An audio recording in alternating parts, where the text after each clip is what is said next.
ಶ್ರೀರಂಗಪಟ್ಟಣ ಬಿಟ್ಟು ಬ್ರಿಟಿಷರು ಬೆಂಗಳೂರಿಗೆ ಬಂದ್ರಲ್ಲ, ಆಗ ಕೋಟೆ ಒಳಗಡೆ, ಕೆಂಪೇಗೌಡರು ಕಟ್ಟಿದ ಕೋಟೆ ಒಳಗಡೆ ಒಂದು ಚಾಪೆಲ್ ಕಟ್ಕೋತಾರೆ ಅವ್ರು ಪ್ರಾರ್ಥನೆ ಮಾಡೋದಕ್ಕೆ. 97 ವರ್ಷ ಚಾಪೆಲ್ ಅಲ್ಲೇ ಇರುತ್ತೆ. ಬ್ರಿಟಿಷರೆಲ್ಲ ಅಲ್ಲೇ ಪ್ರಾರ್ಥನೆ ಮಾಡ್ತಾ ಇರ್ತಾರೆ. 1897 ಅಲ್ಲಿ ವಿಕ್ಟೋರಿಯಾ ಹಾಸ್ಪಿಟಲ್ ಬರುತ್ತೆ, ನಿಮಗೆಲ್ಲ ಗೊತ್ತಲ್ಲ ನೋಡಿ. ಆ ವಿಕ್ಟೋರಿಯಾ ಹಾಸ್ಪಿಟಲ್ ಬಂದಾಗ ಈ ಚಾಪೆಲ್ ಜಾಗನ ಅದಕ್ಕೆ ಬಳಸ್ಕೊಂಡ್ಬಿಟ್ಟು ವಿಕ್ಟೋರಿಯಾ ಹಾಸ್ಪಿಟಲ್ ಕಟ್ಬಿಡ್ತಾರೆ. ಆಗ ಅಲ್ಲಿದ್ದಂಥ ಚಾಪೆಲ್ ಅಂದ್ರೆ ಒಂದು ಪ್ರಾರ್ಥನಾ ಸ್ಥಳವನ್ನ ನಗರಪೇಟೆ ಒಳಗೆ ಒಂದು ಬಿಲ್ಡಿಂಗ್ ತಗೊಂಡು ಅಲ್ಲೊಂದು 3 ವರ್ಷ ಮಾಡ್ತಾರೆ, 1900 ವರೆಗೆ. ಅದಾದ್ಮೇಲೆ ಹಡ್ಸನ್ ಚರ್ಚ್ ಕಟ್ತಾರೆ. 1904 ಅಲ್ಲಿ ಹಡ್ಸನ್ ಚರ್ಚ್ ಕಟ್ತಾರೆ. ಅಮೋಘವಾದಂಥ ಹಡ್ಸನ್ ಚರ್ಚ್ ನೋಡಿ ಎಷ್ಟು ಚೆನ್ನಾಗಿದೆ, ಒಳಗಡೆ ಇನ್ನೂ ತುಂಬಾ ಚೆನ್ನಾಗಿದೆ, ನೀವು ಹೋಗಿ ನೋಡ್ಬೇಕು. ಹಡ್ಸನ್ ಚರ್ಚಲ್ಲಿ ಹಡ್ಸನ್ ಯಾರು?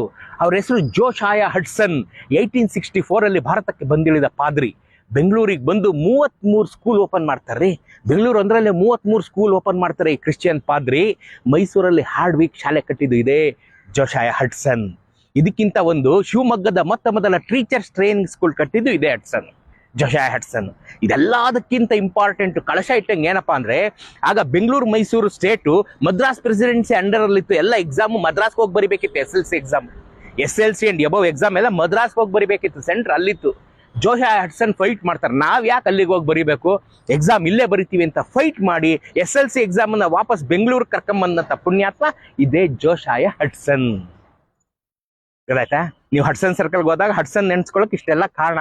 ಬೆಂಗಳೂರಲ್ಲಿ 33 ಸ್ಕೂಲು, ಮೈಸೂರಲ್ಲಿ ಹಾರ್ಡ್ವಿಕ್ ಶಾಲೆ, ಶಿವಮೊಗ್ಗದಲ್ಲಿ ಒಂದು ಟೀಚರ್ಸ್ ಟ್ರೈನಿಂಗ್ ಸ್ಕೂಲು, ಎಲ್ಲದಕ್ಕೂ ಮಿಗಿಲಾಗಿ SLC ಎಕ್ಸಾಮ್ ಸೆಂಟರ್ಗಳನ್ನ ವಾಪಸ್ ಬೆಂಗಳೂರು ಮೈಸೂರಿಗೆ ತಂದಂತ ಪುಣ್ಯಾತ್ಮ ಜೋಶಾಯ ಹಡ್ಸನ್.